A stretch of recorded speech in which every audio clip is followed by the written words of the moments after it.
What's up, everybody? It's your boy Mike Robinson, and this is another episode of Let's Take a Walk. I hope everybody had a great week. I definitely did, even though I had some mishaps, man. My truck broke down today. Well, not today, yesterday. My phone is acting really screwy, but I am still yet alive, and I'm still yet here, and so I'm grateful for that. Anyway, tonight we have another amazing guest. We have Miss Taneka Forbes. She's an evangelist, she's a teacher, she's a mentor, she's a fire-breathing preacher, and she's just an entrepreneur, an all-around girl boss, as the term goes. We're gonna sit down with her and just talk to her and kind of glean from her some of the nuggets from her journey, some of the things she's seen and dealt with as a teacher and as a mentor and also in ministry. We're going to touch on a bunch of different things, so I'm excited. But for those of you who might not be familiar with Miss Taneka Flores, I'm going to give her a second to kind of reintroduce herself and just give a little background to who she is and some of the things that she has going on. So with that being said, you have the floor. I am Taneka Forbes, and I am a mom. I am a daughter. I am a sister, a friend. I am a preacher. Most of you know me as the preacher. I am a teacher. I am a mentor. I am a worship leader. I do work full time, so I am what they call a boss, even though I don't boss anybody. I am I am a servant. I am a servant. And one part about me that most people forget about, that I think they forget about most ministers, I am a lady. Wow. Right. Taneka Forbes. Wow. So first off, I want to thank you again for taking out a moment to sit down with me and just just talk and just kind of share your journey with us. Um, as I was telling you offline, my sister was like, "Man, you know, Evangelist Taneka is just so amazing. You got to have her on the show. She does this, she does that, she does the other." And so I'm like, "Woo, okay, let me let me check Miss Forbes out." And absolutely I was not disappointed. Wow. I was joking with you offline, but your presence is so much unlike your voice, and you are so powerful. You come across so powerful. um Thank you. it's such a petite package. um but Thank no problem. But let's start from the beginning. Where does Evangelist Taneka Forbes start? When does she decide to to answer the calling? What was she doing before the calling? Like, what's your story? So before I actually accepted my calling into the preaching ministry, I already knew that there was a calling on my life. I did not want to preach like some preachers. I did not want to preach. I wanted nothing to do with ministry, to be honest. I grew up in church. And so I know church. I grew up singing in the youth choir and just being in all the Christmas plays and in all of the Easter plays and just everything. And I grew up in a Pentecostal church at that. And so I did a Mm. lot of church. I did the Bible studies and the Sunday schools and the choir rehearsals and the prayer meetings and the revivals that might last for 2 weeks. And I really, they were Wow. 2 weeks at a time. And as much as I love God, I just didn't want anything to do with the preaching ministry. Just let me go to church. Just let me, be a doorkeeper. I'll even get up and sing every now and then, but I don't want to have anything to do with all of this. And I knew that the call of God was on my life. And so as a little girl, I would get prophetic words all the time. I worked in church. I was a youth director at like 19 years old. My bishop saw leadership in me and appointed me as the youth director at like 19 years old at the Church of God of Prophecy, Bishop T.R. Beckwith. So I've been leading and doing for a long time, but I just didn't want anything to do with preaching. How did I get here? Kind of like Jonah. I got swallowed up in a whale. And God was like, you are going to Nineveh. You are going to preach. You are going. So I just started going through various trials and tribulations, and I was having dreams. I am a dreamer. I am a prophet. I don't advertise it. I just do it. I just operate in the giftings that he has given me and in the calling that he has placed upon my life. But I don't, just market myself as such. But I had all kinds of dreams, and the Lord would actually show me what he had for me. He would show me what he wanted me to do, but I was disobedient. I just did not want to do it. And so one day I just had a yes, Lord kind of day. It was like, okay, I'm not going this way anymore. I'm not doing my own thing anymore. It's not about what I want. Yes, Lord. And so most people know that I always say that I live a yes, Lord life. And that is a life that is submitted unto God, because that is the truth for me. This is not what I would have chosen for myself, but it is what he has anointed me and appointed me to do. Before I was in my mother's womb, he had called me and he had anointed me and called me a prophet to the nations. And so I'm walking in the thing that God has ordained for my life. Wow, that's amazing. Tell me this. Has your opinion or your perception of ministry changed now that you are one? Yes. My perception has changed tremendously, because all I had was a view from the outside. Now I am on the inside. And so now I can understand why people feel the way they do. And so I empathize. But then I also am able to be on the inside to know what it really is that some people don't know. I know the preparation that goes into preparing for praise and worship as a worship leader. Whereas when I was just showing up to sing my part, I didn't know all about what it took to get prepared for the rehearsal to teach the song. You know what I mean? So it's different operating in something. It's kind of like before you have a child, you can look at other people that's raising kids and have an opinion, right? Right. But unless you are raising a child yourself, you don't really know much about parenting. And so it's the same thing with preaching.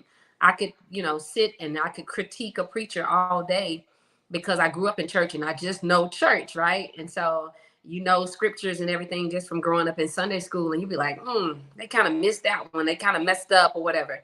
And that's because I'm just sitting on the outside looking in. I have no idea the time that it takes, the labor in the word. I have no idea the fasting. I have no idea the prayer life that goes behind it. I have no idea of the warfare that you find yourself in at times, just to carry this cross, just to walk in your calling, just to do the thing that you didn't necessarily volunteer for, but God decided he wanted to choose you for. So yeah, I see it differently now because I'm in it. Wow, that's awesome. That's awesome. Like again, we were talking offline, and we were kind of made mention of how church and religion, church, however you want to characterize it, is its own culture. It's, you know what I mean? There's there is certain languages and certain movements and certain ways that we go about things as Christians and as people of faith, going forward. With that understanding, how difficult has it been for you? How much of a challenge has it been for you to kind of juggle between being Taneka and being evangelist Taneka? Because you're doing so many different things. Your entrepreneurship, your mentoring, your teaching. So you're constantly pouring out and you're constantly taking in to pour out. But have you mastered the art of keeping a little bit for yourself? I have not mastered the art, to be quite honest, but I have improved. I continue to improve. And it is my mission to master it.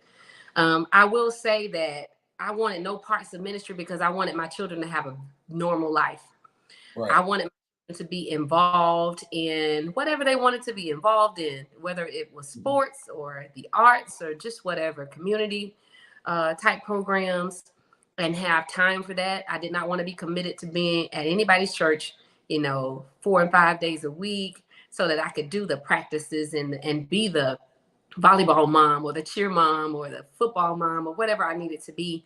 So that was one reason. And then the other reason was because I wanted to live a normal life. I wanted to make sure that I was, the woman that was home after work as much as possible so that I can cook the meal for my family and make sure that my home was in order and clean and just all of the things, help the children with homework so that they could be successful in their academic affairs and all of the things. And so trying to balance that, I can't say that I mastered it, but I think I do a relatively good job in comparison to what I have known. I have gotten better, improved, and I continue to get better at balancing my life to make sure that I leave room to be a human being, to do the things that I enjoy aside from ministry, to actually have hobbies and interests and make time for those. I like watching movies, so I'm making time to watch my movies. I like watching series, making time to watch those series. I love to travel, making sure that I schedule travel, leisure travel, not just ministry travel, whether it's cruising or flying somewhere or just driving to a concert that is not gospel. I said it, church. Wow. Wow. Wow. Yeah, Okay. So I like okay, go ahead. yeah, I like a variety of Okay. activities and a variety of music. I am a music lover. I write music. And so I decided that it was okay for me to go and listen to Layla Hathaway, Mm. and it actually taps on the creative in me. So that type of thing. So I'm making room for her. I'm making room for the lady. Wow. So, I mean, you just brought up a profound point.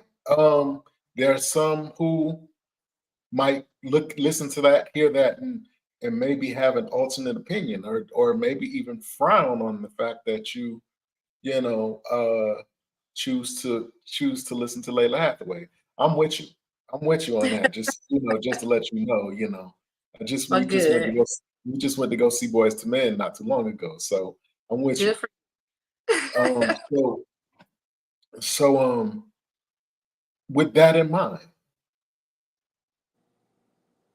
what kind of challenges do you so like we said, church has its own set of Come rules and on. certain rules, sets of understanding. Did it take long for you to come to the point where you were like, "Hey, I'm going to go see Layla," and that's It took and a that's long that. time. Was there ever any trepidation about doing things like that? Was that something that you had to evolve to and grow into?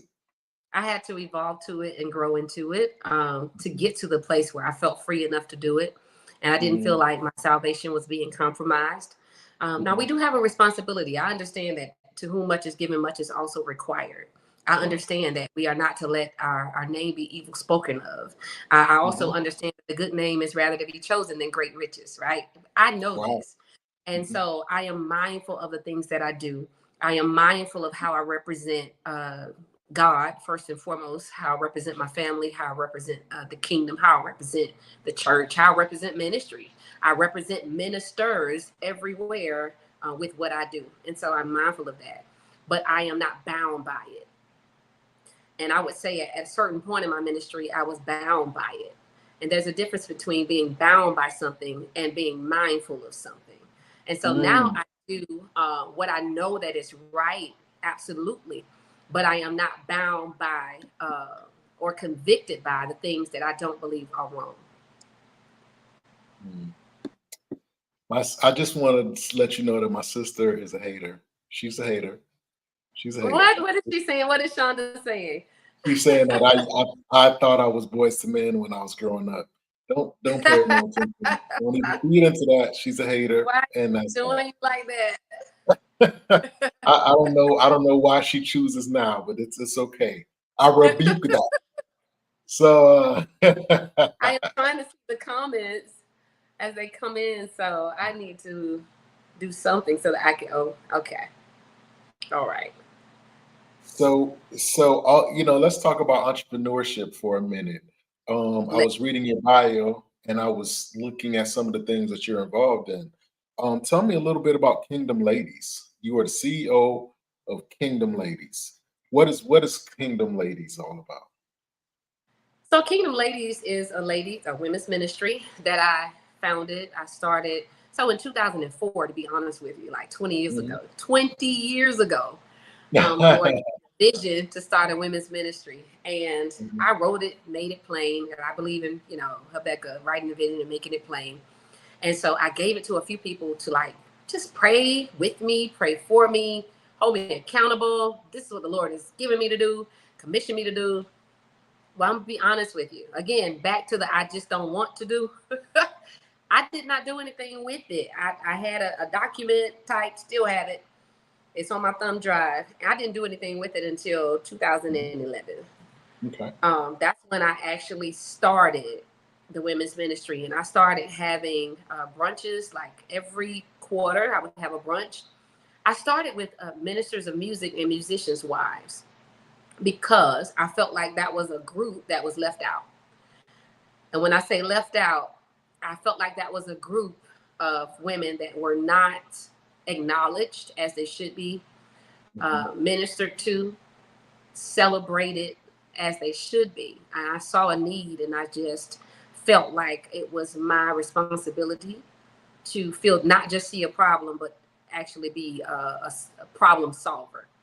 And Right. so I would have a brunch every quarter. And then I started writing newsletters.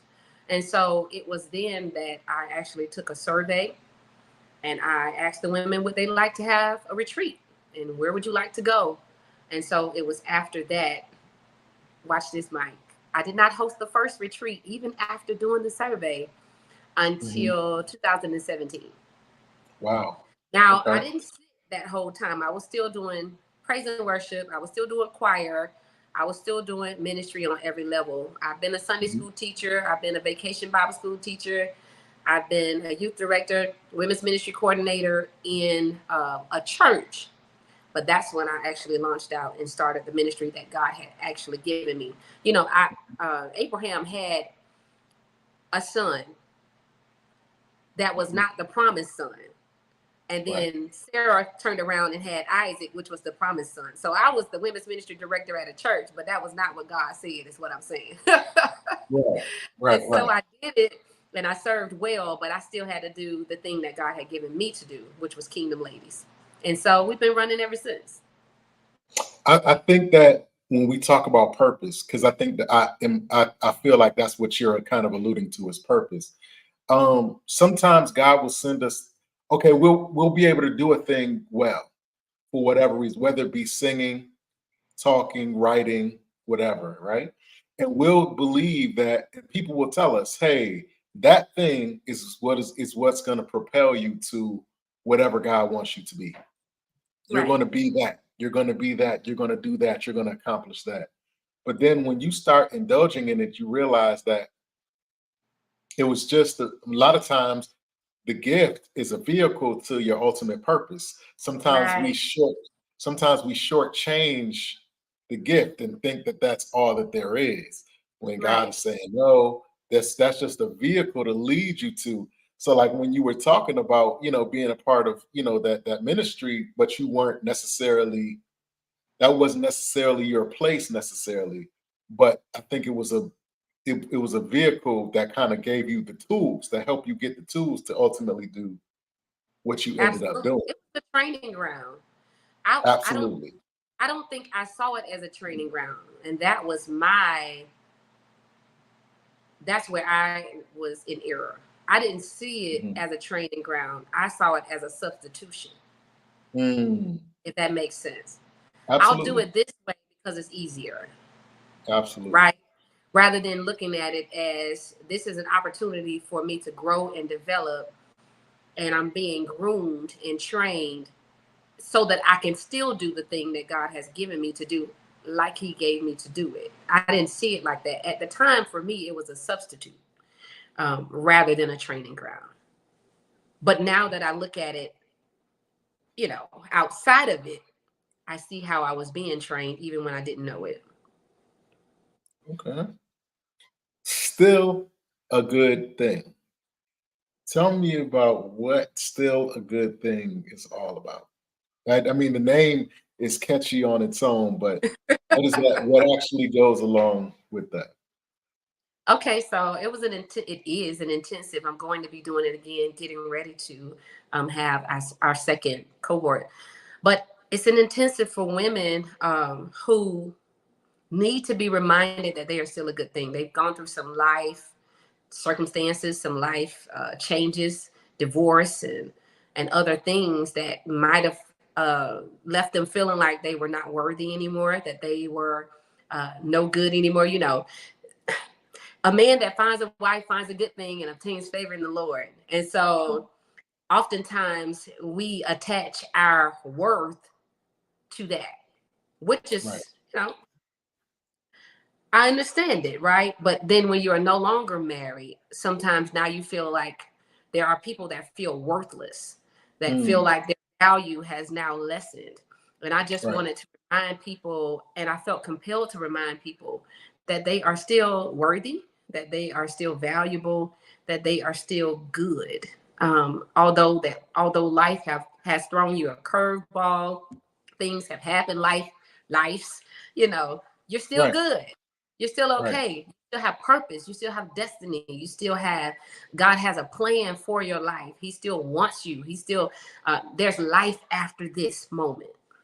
And so it was a blessing. When I tell you, people would be in the sessions crying and getting free and delivered. That's what was happening. It was beyond anything that I actually imagined. I knew that it was going to be powerful because I don't step out and do anything unless God is leading me to do it. But when I actually did it and I saw the impact, I cried like a baby when I would hang up the call sometimes because it's like, God, this is beyond anything that I imagined. People are being freed in their mind, freed in their spirits, freed in their hearts. People are excited about a future when they felt like their entire life was over just 3 weeks ago. And right. so I'm just grateful that God has used me to be a vehicle to get people to a place of healed, happy, and whole. So I I think that and I kind of came to this maybe a month or so ago. I think that it's important, especially nowadays, for people, men and women, to find a space where they can express what they're truly, truly dealing with. Like yeah, we do a lot of conferences and we do a lot of things that, excuse me, that pull on the pull on the emotions of people, right? And but at the end of the day, once I leave there, I come home to some of the same issues. You know what I'm right, saying? I'm an alcoholic.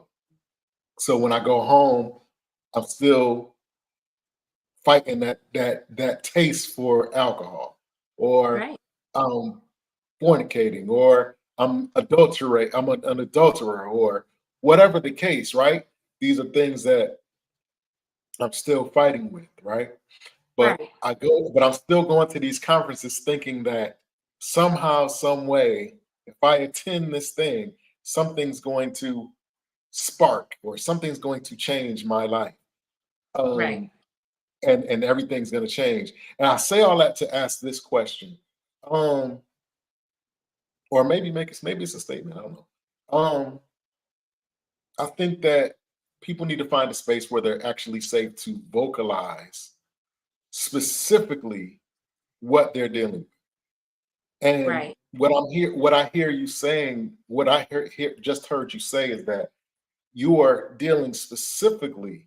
People are being reached and changed because you're dealing with specific issues, as opposed to just saying, God can heal anything, He can fix anything, He can repair anything, which He can. generalizing. Right. But Hmm. do you feel like nowadays in today's church, when it comes to And it's a big part of evangelism too. Mhm. In your opinion, do you feel like the church, in your experience, um, has evolved to the point where we actually deal with people's specific issues? Like because a lot of times, especially with people of color, Yes. we mind our own business. You know what I mean? We own what that happens in the house stays in the house, and this and that and the third. Oh, Miss Tanika dealing with something. Oh, okay, let her. Okay, Right. that kind of like that. Do you feel like the church is making an effort to deal with specific issues? How do you see that? I feel like we're doing a better job as a church, Mhm, a better job than when I was growing up. mhm, Because, I mean, I grew up in a strict Pentecostal church. At first, you mostly had a choir and an usher board. And of course, you might have had evangelism, outreach ministry, but there was no dance ministry. And in most of your churches too, no matter what denomination, dance didn't come out mhm, until later. So, um, and then they started having the various, ministries where, okay, now the singles ministry and the marriage ministry and if you were on drugs, LB, this kind of right, ministry, right.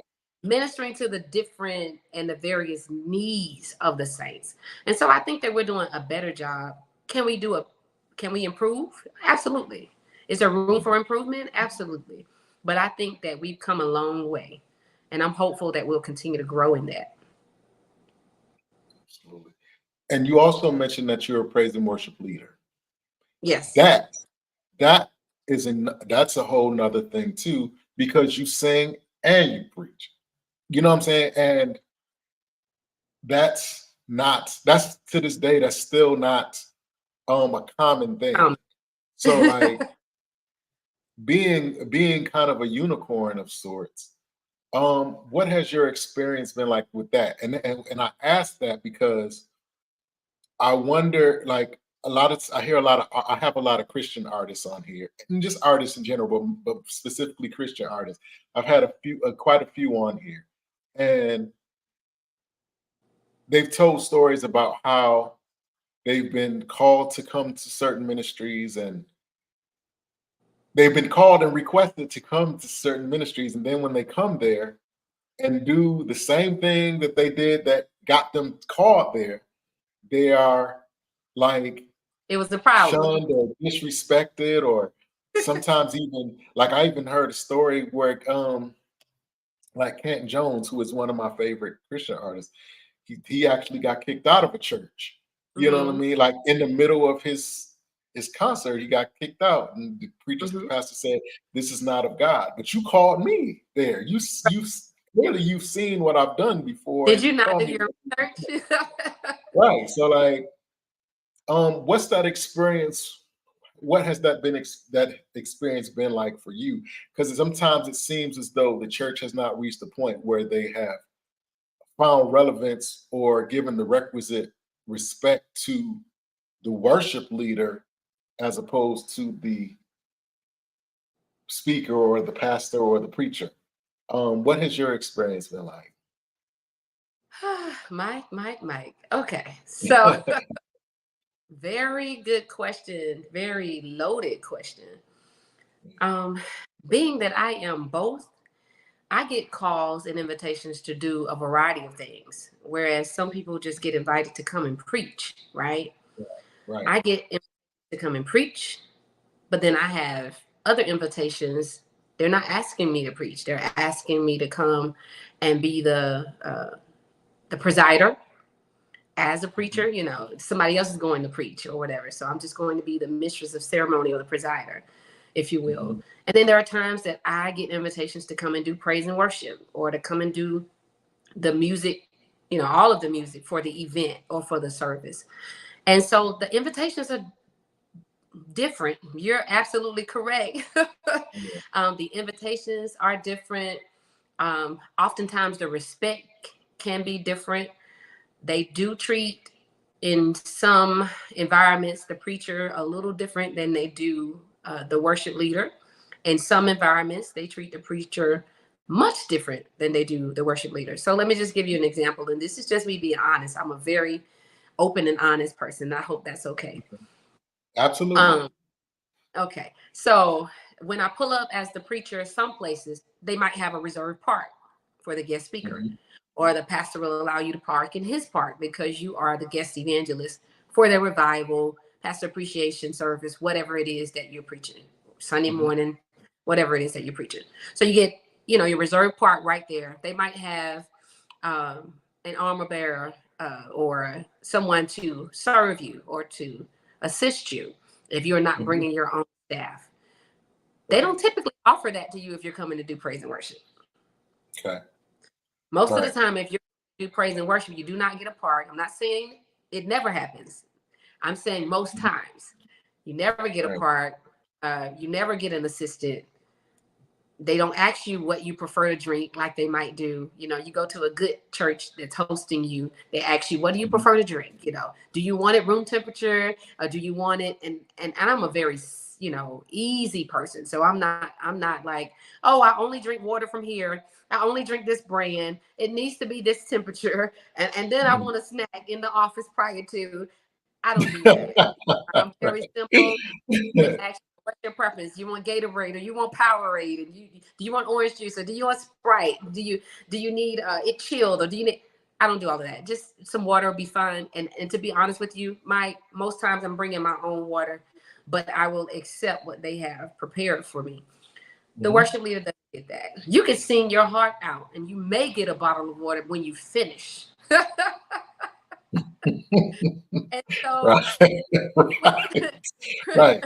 You may notice I'm putting this is on the may. Okay, you just did 3 songs.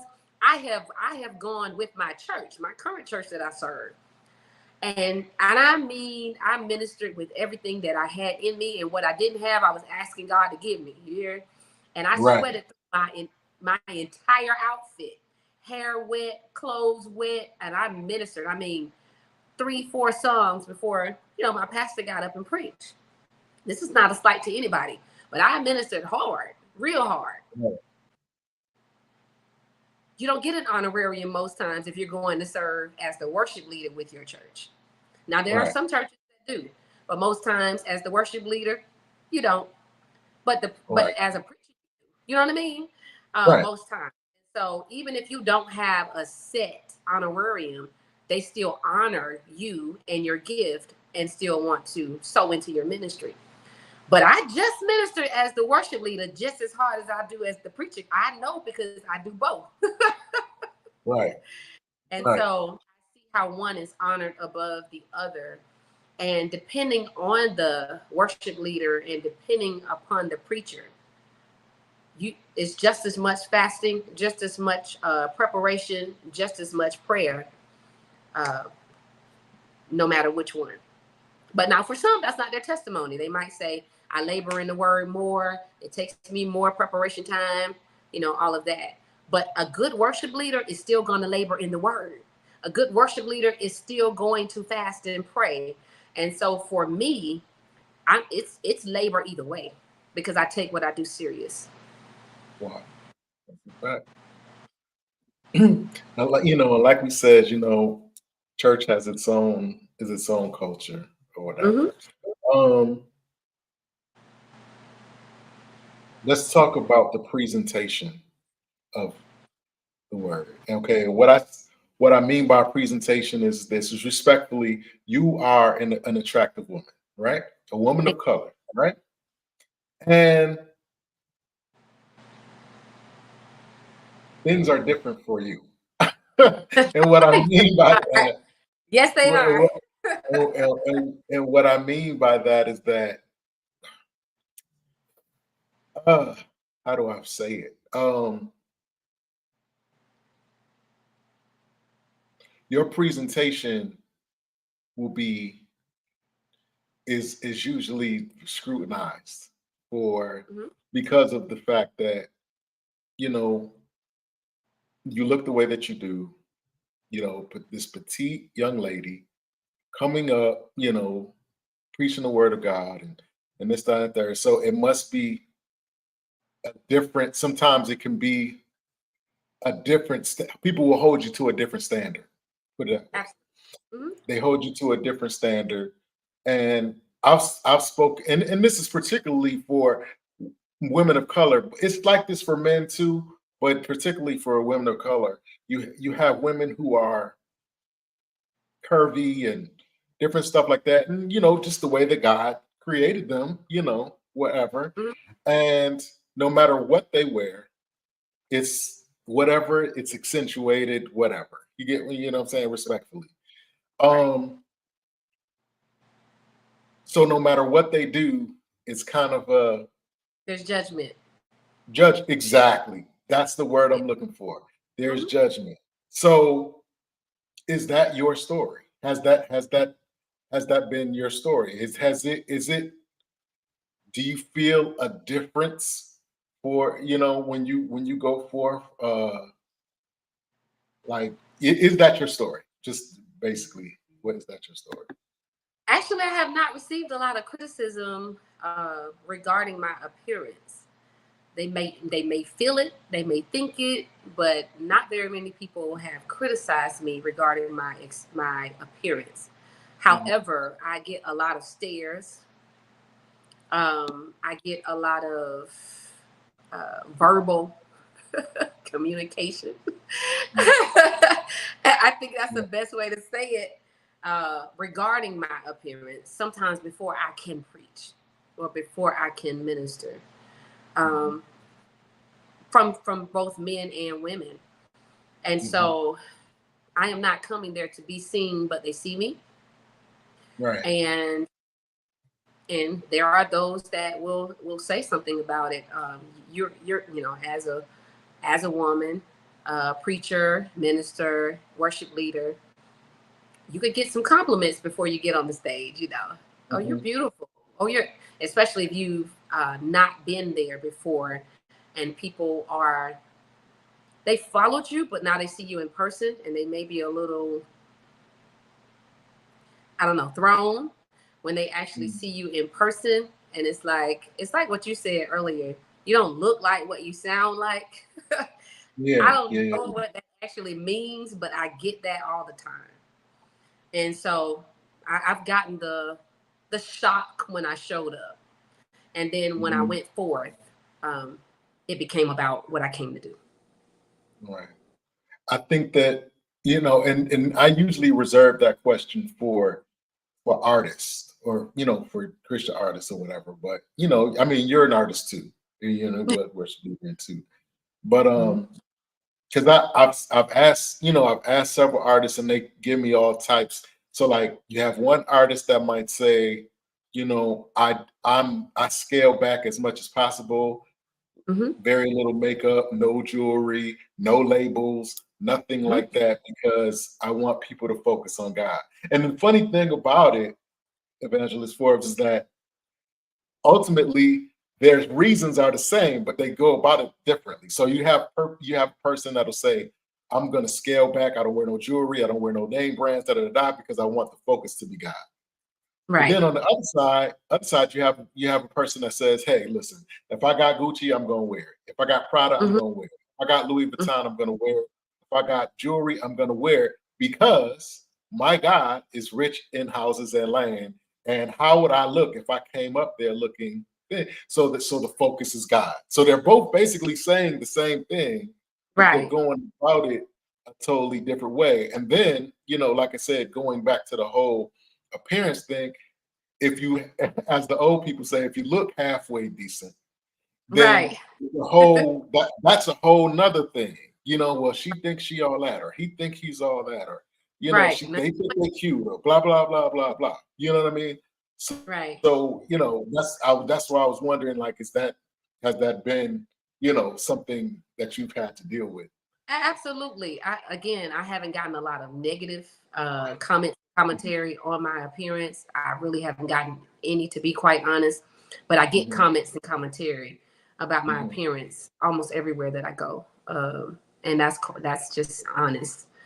And mhm, I will say the looks, the comments, you're going to get. It's not you might, you just will. It comes along with it. I consider myself to be modest when I preach. When I say that, I mean, most times I don't preach in pants just because I don't want to offend certain people, unless it's at my retreat. Now, if it's at my retreat, in a hotel and it's my thing, I'll do it my. Right. But I can show up at your thing, at your church, respectfully. I don't wear pants just because I know how certain people feel about it. I don't wear the largest jewelry that I can find just because I know how certain people feel about it. I don't wear super thick makeup. I don't wear certain color lipstick.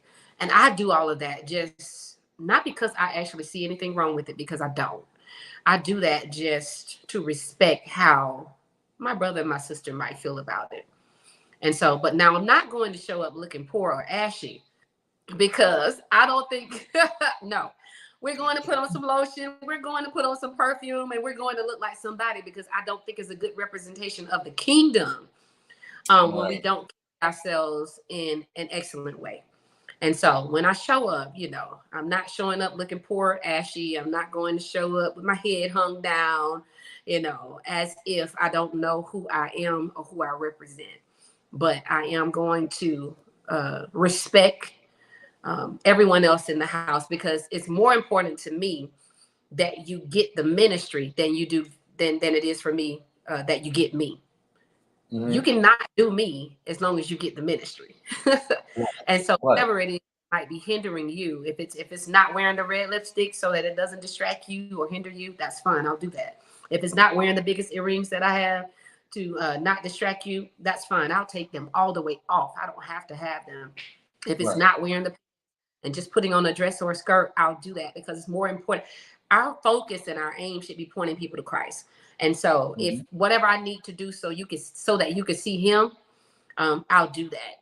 You know what I mean? I'll do that. And so, but I can't, I just cannot walk around looking like I don't know that my father owns, cattle on 1,000 hills. I can't walk around looking like I don't know that we are a royal priesthood, a holy nation, a peculiar people. I can't walk around looking like I don't know that my daddy is the man. You know what I mean? Absolutely. Moving along, let's kind of delve more into it. So you said it was okay, so we're gonna talk a little bit about it. So you are newly single.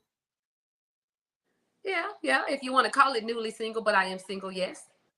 Okay. So being a single woman, not only that, a single woman in ministry, not only that, a single woman in ministry who mentors other women, not only that, a single woman who mentors and teaches and preaches and worship leads and is just evangelizes and does everything for the kingdom. What is dating life for kingdom people? Is it the same as Joe Schmo out on the street? What is that? What is that like for you? What is that like? Because we kind of joked about it offline. That it's a totally different culture. So like, can you speak to that a little bit? What is dating life for like For kingdom you? people? Yeah, for you being in ministry, what is it? Is there a certain way that you feel like you have to move around in that Absolutely. space? You know what I mean? Like, Absolutely. First and foremost, um, you have to be selective. mhm, And when I say selective, because you understand that the anointing that's on your life makes you attractive, mhm, right? You understand that mhm, fully and you handle that responsibly. And so with that, you have to be selective as to who you entertain, selective as to who you spend your time with. And you mentioned, you said a lot. mhm. Introduced I'm sorry. it. No, it was good, but I'm just trying to compile it all. being a single woman in ministry, I can only speak to being a single woman in ministry because I've never been a man. Right. Right. It is, it's hard. It is hard. I am not going to, and you might not get anybody else to confess this on your show, so let me be the first. Okay. Hard. Okay. It is not something that I ever desired for myself, and it is not something that I enjoy. I will say that you almost feel uncovered to a certain extent. Okay. Even if you have a pastor. And the reason for that is because when you go out as a single woman, people know that you're a single woman. And so you can go out with every intention to just do what it is that you came to do, just to preach, just to sing, just to facilitate, just to moderate, whatever it is. And there are others who come to receive your ministry, right? They come because they really are empowered and impacted, revived and restored by the word that you, and then there are others who have other intentions and other motives, other things Right. in mind. And you know Really? that. Oh yeah, Okay. and you know that. And so yeah, to go around and to go about, and when you go home, you know, to yourself. It's not the funnest thing to do. It's not the most desirable thing to do. And I think it depends on who you are.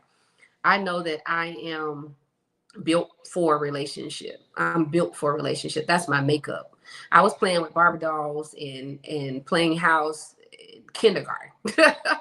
And I Right. was always going to be the mom. And so I think it depends on who you are, how you're built, and what you do.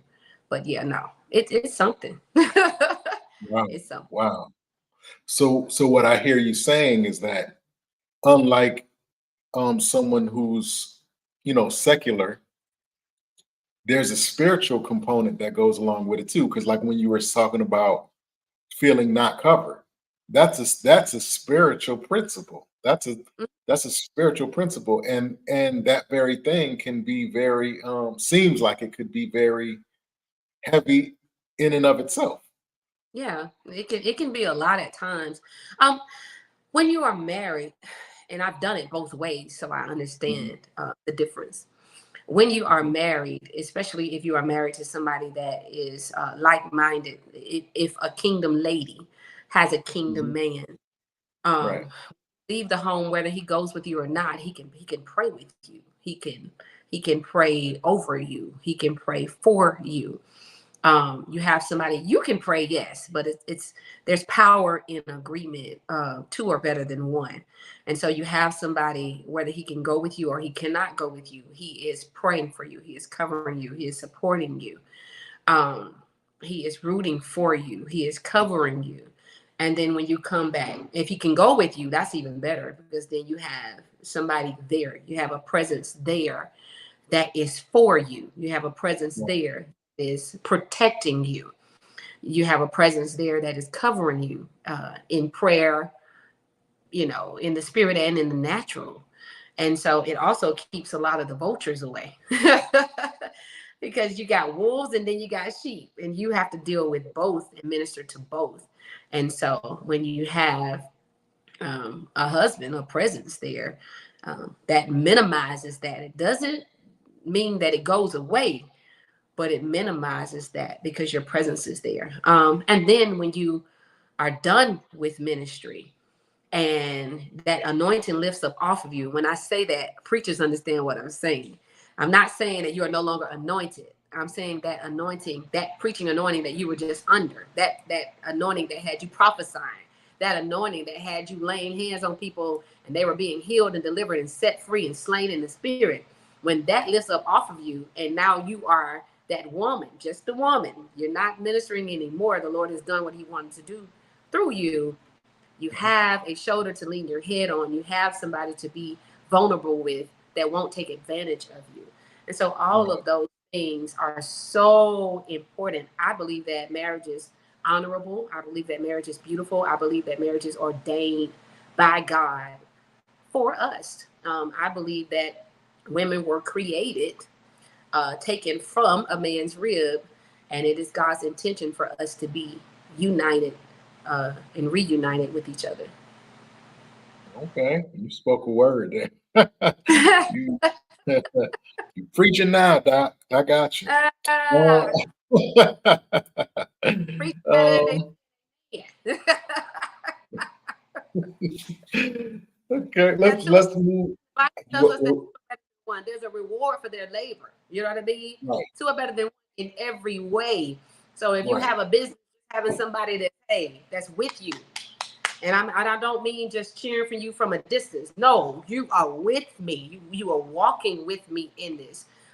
When you are sick, you got somebody to pour you a glass of water and vice versa. I wow, think some older people get married. I think, when I say older, I don't feel old at all. I'll be 45 in September. I feel okay, very young and youthful. But I yeah, mean, like older people, I think sometimes they mhm, get married after their spouse transitions and everything, mainly for the companionship. right, Mainly to right, have somebody else to pour you a glass of water, you don't have to get up every time, and vice versa. right, Somebody to talk to, somebody to say, "Oh, did you hear about so and so?" And somebody to listen to you snore every now and then and make sure you're still right, breathing. right, right, All the things. Somebody to hug you, that kind of thing on a consistent right, basis. So I just think that that's God's intention. right. I'm sorry, I'll die believing it, but that's just what I believe. Wow. Wow, that's amazing. And I don't usually get that much transparency as what you just gave. That's amazing. I told you probably won't get as much as you're getting from me, from anybody else, because I'm gonna tell you the truth. Right. Wow. Wow. Um, Entrepreneurship. I mean, we talked about a few of the things that you have in the works. Being in entrepreneurship, you are in essence a leader, a boss. There are things that do and don't take place based off of whether you say yay or nay. Right. Um, being in that mode, what's it like for you when it comes to relationships? And I'm not talking about romantic relationships, boy, man, woman relationships. I'm talking about just relationships in general. Are you able to um turn boss Tanika off and shift to just regular TT? You know what I mean? Like, Right, are right. you able to? Is that a challenge for you? It's not a challenge for me. I actually look forward to it. I absolutely love it. I do a lot, and I am in charge a Mhm. lot. Most Right. places that I go, most things that I do, I'm the person that's supposed to make it happen. And so, Mhm. with regard to Taneka Forbes Ministries International, that's me. With Mhm. regard to Kingdom Ladies, that's me. I do have a wonderful staff, a wonderful group of supporters, volunteers, but it's still me at the at the top and the bottom of it, making sure that things happen in between as well. Even on my day job, I do work a secular job, a full-time job. I am a Mhm. supervisor. And so we all know that are in leadership that, things rise and fall on you. And there are times that Mhm. you have to make calls and do reconciliations. And that's what I do. Um, and you have to get things right. And you have to answer for you, not just you, but your staff as well. And so Right. you have to make sure that things are done, whether or not you are responsible for it directly or indirectly, you're still responsible for it. And so, even as a worship leader, making sure that I am prepared, but it's not just me, it's also the band and it's also the worship team. And I have to teach the parts and make sure the tenors and the altos and the sopranos know their part. And the Right. musicians get my cues and they know the transitions and the introduction to the song and how the outro and all of the Right. things. So, I love to be able to turn it off. I love an opportunity to turn it off. I'm like, take Right. this. And so that's what I do when I come home. I like to wash it away, as I say, and Right. and so in my friend circle, I am not the boss in my friend circle. They try to boss me. Right. In my family, I'm not the boss in my family. My mom would probably say I try to be, but I'm not. And just in my other circles, in with associates, and at home right now, I am, but I don't wish to be forever. Right. So Right. Wow. So going forward, um, what do you what do you feel like is the most common misconception that people have about you? the most common misconception that people have about me might be um, that I think I'm all of that. And I say that because most people think that about people that they uh, find attractive, Mhm, right? But it's so far from the truth for me. For me, mhm. it took me a long time to get to this place of loving me like I do. Like it took me a long time. I I, Right, I went through a journey of getting to this place of loving me, and I'm still not arrogant about it at all. Probably one of the most humble people that you meet, but you have to get to know me. And I think right, that's one of the most uh, the greatest misconception. When people get to know me, they're like, oh no, I had it all wrong. That's what I've gotten that from people that right. allow themselves to get to know me. Wow, wow, wow. What would you say is the hardest thing at this point in your life, in business and in ministry? What would The you hard say is the hardest thing for you not to do at this point in your life or in your life?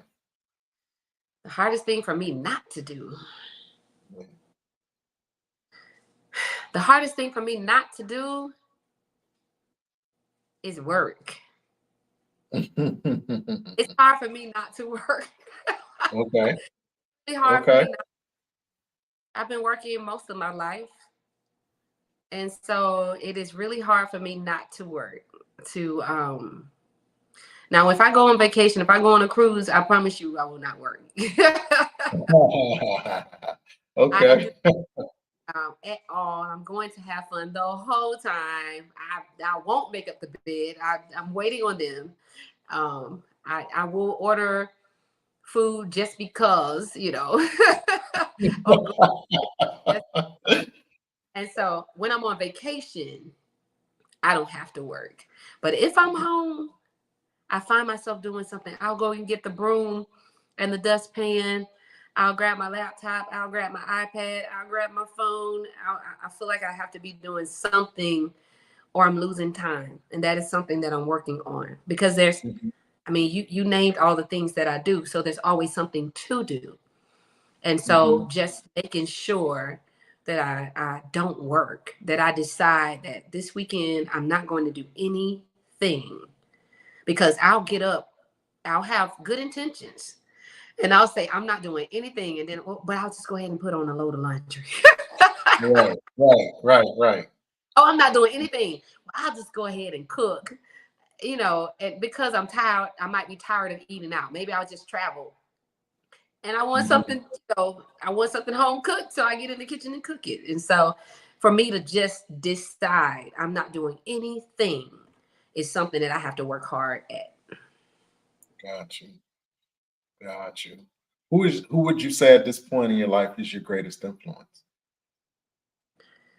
Ooh. My greatest influence, to be honest with you, this might sound strange because it's not a preacher, it's not a worship leader, it's Mhm. not even a woman. My greatest influence is my grandfather.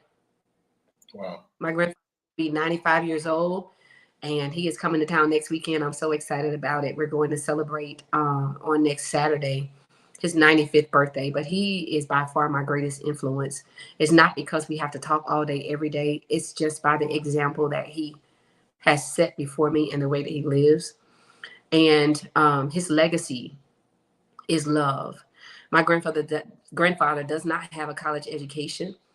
And he did not have the highest paying job and the biggest house, and it didn't sit on the hill. It wasn't 20 acres, but he is by far the greatest man that I know, because his legacy is love. I witnessed him love a woman, for better or for worse, in sickness and in health. I witnessed him love her even after death, uh, to the point where if he talks about her right now, he'll start crying. Mm. And I had the opportunity to drive him and some of my other family to New Orleans for my cousin's wedding in March. And one of the things he said to us was, he talked us the whole way there and back, in which I never mind. And I can Mm. listen to my father talk for hours upon hours, and I will never get tired. Right. And one of the things that he said to us was, um, if he could pick anybody, because he's been single ever since my grandmother passed. He was the perfect husband and a Mhm. wonderful father to me, and a wonderful grandfather to me. Somebody else might have a different opinion, but I'm talking about mine. Okay. Okay. And he said, if I could pick somebody, I'd go back and get mama. He called her mama. He said, I'd go back and get mama. So some 20 Mm. years later, he still go back and get her. He's my greatest influence of how to love, just in general. And I think that is what drives me to serve like I do as a worship leader. I'm committed to my call as a preacher, as a teacher, to serve the people that God has placed uh, in my path, to mentor, to serve as a mother to my children, to serve as a daughter, to serve as a friend, to serve as a sister, whoever I am to whoever it is. I try to lace everything that I do with love. And I believe that my grandfather, this not educated man, this uneducated man who just showed me what it is. He's called me Queen since I was born. That's my nickname. Okay. That Okay. my father to me. He calls nobody else Queen. That's my name. And so, um, and so he's just taught me how to love unconditionally and how to serve, um, from a pure place, an authentic place, a genuine place. And I will praise him in the gates. That's and it's not unusual, for people to have, outside influence. Like some of the greatest truths that I feel like I've ever been told came from people who didn't weren't necessarily educated or didn't even go to church. You know what I'm saying? Right. Or didn't even have really a relationship with God at all. But for whatever reason, God chose that person to share with me something that will ultimately caused me to change my life in some way, shape, or form. So I absolutely get that. Absolutely. That is that's a powerful statement. You kind of took me somewhere with that. Um, Yeah, he's the wisest man I know and the most loving person that I know. Every time he sees us, he hugs us and he says, "Give me some sugar." right, right, Yeah. right. That is amazing. That is Hmm. that is awesome and amazing. Um, Look, we've already gone over an hour. I just have one more question for you because I Okay. want to be mindful of your time, mindful and respectful of your time. I just have one last question. It's a question that I ask all my guests. I just want you to take a moment and think about it and give me the most honest and transparent answer that you can give me. And here's the question: what would have to happen in your life, if it hasn't happened already, for you to consider your life a success? What does success look like for you specifically? Success for me is legacy. Mm. Um, if I preaching coliseums and arenas all over the world. If I'm flown out, what do they say now? Flued out. Right. But I'm flown out all over the world. If I'm preaching in the uttermost parts of the world, different countries, that's wonderful. And people are getting saved, and people are being delivered, and people are being healed. Blind eyes open, and people that couldn't walk can get up out of the wheelchairs. That is wonderful. That's what I want to see. That's what I long to see. But more importantly, if my children, the ones that know me the most, Mhm. that live in my home, that get the real and the raw, that get the uncut and the uncensored, Mhm. um, continue to respect me, continue to call me blessed. The Bible says in Proverbs 31 that her children praise her. And so that to me is the measure of success. When the people that know you for real can say, no, she's for real. No, Mhm. she is who she says she is. She's saved for real. She's genuine for real. She's loving for real. She's kind for real. She's not coming to your church speaking in tongues and then coming home cussing us out. You know what I mean? Right. Right. You know what I mean? Right. Get another tongue, but it's not a holy one. You know what I mean? And Right. so they can say and continue to say that what they and watching my life and watching my example, because if 10,000, if 20,000, 30,000, 40,000 people get saved under my ministry, then praise the Lord, glory to his name. But if the two that God has charged me to rear in the fear and the admiration of him don't want to know him because of me, then I have failed. And so I think success is, for me, when they look at me and see Jesus. Mm. Okay. That is amazing. That is amazing. Listen, I lied to you. You just kind of like made me think of another question. This is my last question. And what makes me want to ask you this question is you brought up your children. And so many times I hear, or if you don't mind, can I ask you one more question? It's fine. And I want to talk about my retreat before we go. Okay, absolutely. And you are absolutely right. You're absolutely right. And I apologize for that. You mentioned your children. And I so many times I hear PKs and people who children whose parents have worked heavily in ministry and they end up having fractured relationships or they end up not liking church because they feel like their parents cheated them out of their life because of ministry. Right. How do you are you mindful of that? And how do you combat that? Um, as far as it's reassuring your children that although you're this powerful entity within the kingdom, you're still there for them. By action. I don't just say it, I do it. And Mhm. so I remember I was a licensed and ordained evangelist in the Lord's church. And my daughter wanted to run track when she was in middle school. She is now in college. Praise the Lord. Wow. Just finished her Wow. third year of college. And so, yeah, I have one that is 21, one that is 15. She'll be 22 in September, and my son will be 16 in August. So they're moving right along. But I remember when she was in middle school and she wanted to run track.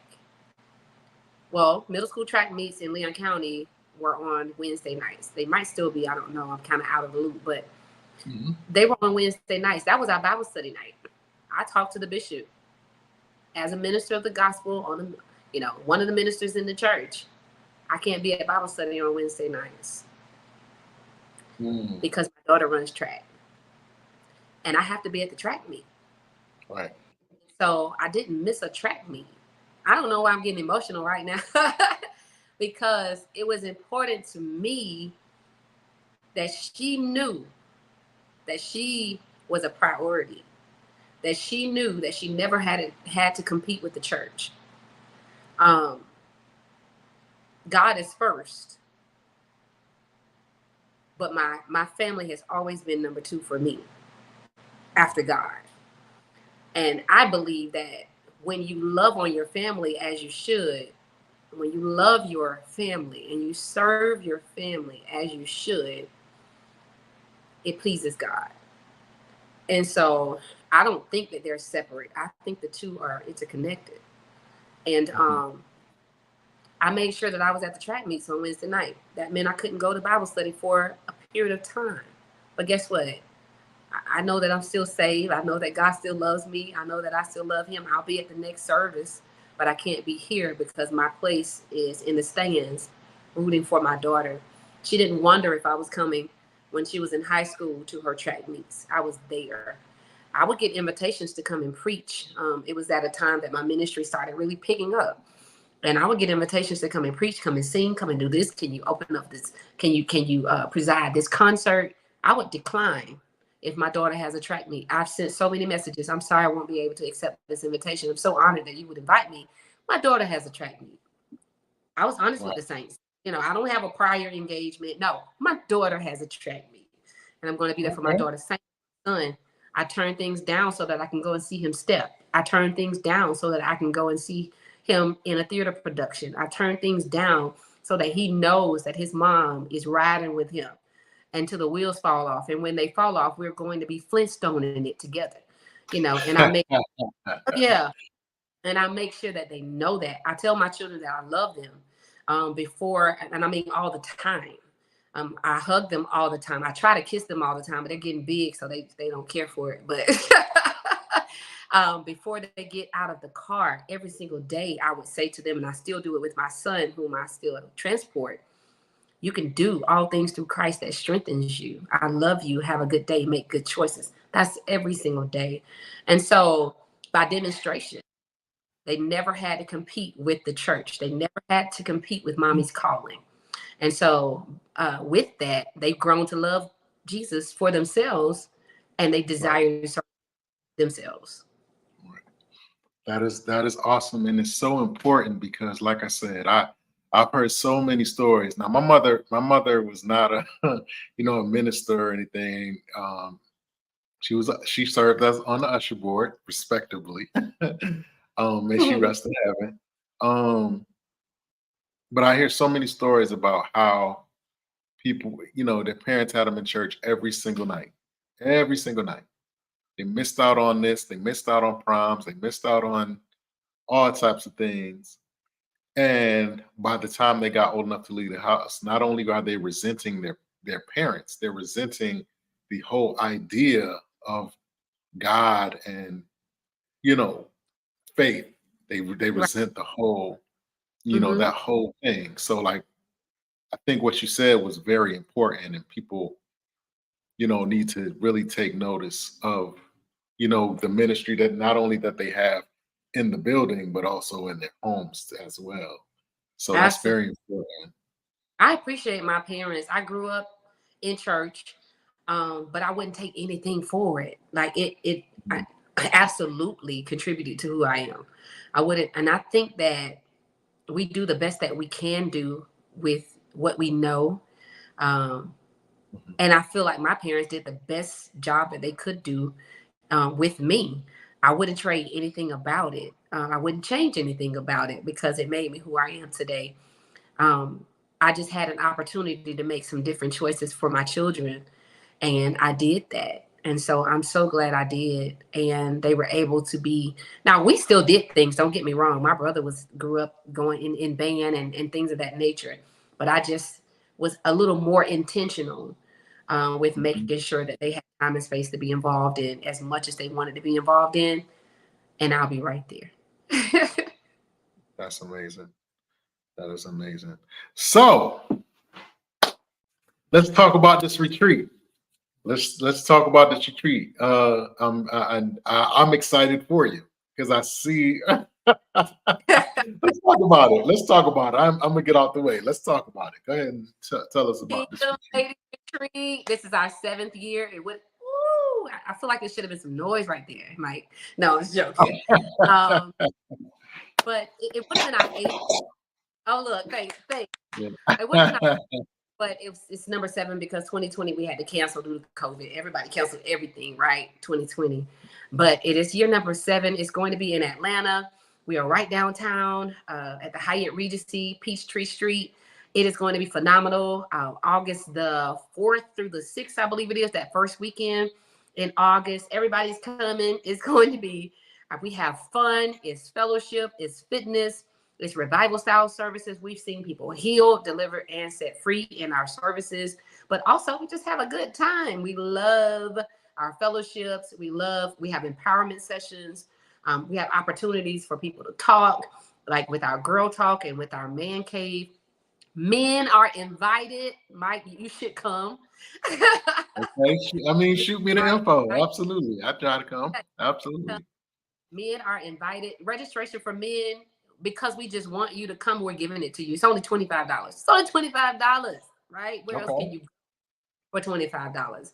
And so if you know somebody in Atlanta, you can stay with them, or you can stay in the hotel. We do have a block of rooms reserved at a discount. I admonish everybody, every woman, every man to come. Men, you can come to all of our sessions with the exception of Girl Talk. So where else can you come? Where else can you come for $25 for an entire weekend? Nowhere. For the women, it is $65. That's what our registration has been for years. Can't go anywhere else for $65 either. I mean, we have Elijah Ketchup, we have Ashton Jackson, we have Antavia Williams, we have everybody. We have Anita Wimberly, we have my brother David Heidel. I'll be preaching. It is going to be phenomenal. I promise you, from the fellowships, the empowerment sessions, to the revival style services, it is not the place to not be. And what we do every year is relax, relate, and release. So I'm admonishing people to register. I want you there. We need you there. You need to be there. You're going to be watching what we post, wishing you were there. So you don't have to do that. You can come. What's the purpose? What's the purpose of the retreat overall? The purpose of the retreat is to empower. The purpose of the retreat is for people to come and be revived, refreshed, restored. The purpose of the retreat is to provide a space and a place for people to relax, to relate, and to release. They relax because we make sure that we have it at a very nice hotel, and we put some, we make sure we include activities where you could relax and give you downtime to relax. Relate, we have fellowship opportunities and opportunities to relate with one another, and then to release in our revival style services. Whatever you came with, you don't have to leave with it. Woo! I almost felt something. Okay. Wow, that is awesome. That is awesome. Can you drop the link in the info? Absolutely. I will. You need me to do it right now, or I can go back and put it in. I'll drop the link fine. And I'll drop the flyer. Absolutely. Well, Evangelist Taneka, I definitely appreciate you coming on the platform. I definitely got more than I bargained for, which is an awesome thing. You've been awesomely transparent, refreshingly transparent, and I truly appreciate that. And I just thank you. I wish you much blessings on everything that you have in the fire right now, and even the things that you have not even thought of yet. I wish you much blessings on. Is there anything that you want to leave with the people before we sign off? I just want to encourage everybody to submit to God. What I found is when I tried to do everything on my own and in my own strength and with what I know and what I have and who I know, I failed. It was an epic fail. But when I began to rely on God, that's when it seems like he just took control of everything about me and began to do what he wanted to do. And when I tell you that his plan for you is greater than the plan that you have for yourself, I would just say submit to God. And when you do that, I'm telling you, his will is perfect. And when he begins to allow that thing to unfold, you'll find eye hasn't seen, ear hasn't heard, neither has it even entered into the heart of men. It hasn't entered into your heart the things that God has in store for you. Don't be anxious for anything, but with our prayer and supplication, make your requests known unto God. Now, what I want everybody to understand is to be anxious for something and to anticipate something is two different things. I'm gonna say that one more time before we go, Mike. To be anxious for something, that's not what we want to do. But to anticipate something that's two different things. I anticipate great things because God has promised me great things. I am not anxious for certain things, but I am anticipating certain things because he promised it. And it's kind of like Christmas. My family is big on Christmas. We love Christmas. When your mom or your dad or your parents, they say, you behave, you write your list and we might consider getting some things on the list. And you trust your parents' word. And so you do whatever it is that you're supposed to do, everything that you think is right, everything that you believe is right, you do your part. You write your list. When you get up on Christmas morning, you run to that tree and you start tearing things apart because you believe with all of your heart that the things that you have asked for, they did it because you did your part. You did everything that you were supposed to do, and you knew that your reward was under that tree. I come Right. to tell somebody, I just want to tell somebody that whatever it is that God has promised you, you have a legal right as a kingdom citizen to anticipate that thing. Wow. You have to be for it. Anticipate because he who promised it. Wow. You are something else. You are something else. Again, listen, I appreciate you. I am going to go back and I'm going to watch this again. I appreciate you and I thank you for coming on and sharing what you've shared. Listen, like I said, the transparency and the honesty, I love it. I love it. I love it. I love it. I Thank you. want to issue out to you an open invitation. This platform is open to you. For whatever. If there's something that you want to promote, there's something that when we get closer to the retreat, I would love to have you come back on and talk about it some more. Thank But you. anything, absolutely, anything that you want to promote or talk about, please let me know. We'll make it happen. Consider this a second home for you. Um, this is, like I Okay. said, my open invitation. Thank you so much. Absolutely. I am honored Um, that you would invite me. I am humbled. I really am. I do not take any opportunity to speak to people in general, but especially God's people for granted. So I am just humbled by the invitation. I am honored that you would consider me, that you would call me, that you would message me. You didn't call me. yeah. That you would that you would invite me. I don't take it for granted. I appreciate you sharing your platform with me tonight. And I am excited about what God's going to do for you through this platform as well. Awesome. Thank you very much. I appreciate that. Well, you have an awesome night and an awesome weekend. And again, I wish you much blessings on everything that you have going on going forward. Thank you so much, Mike. You too.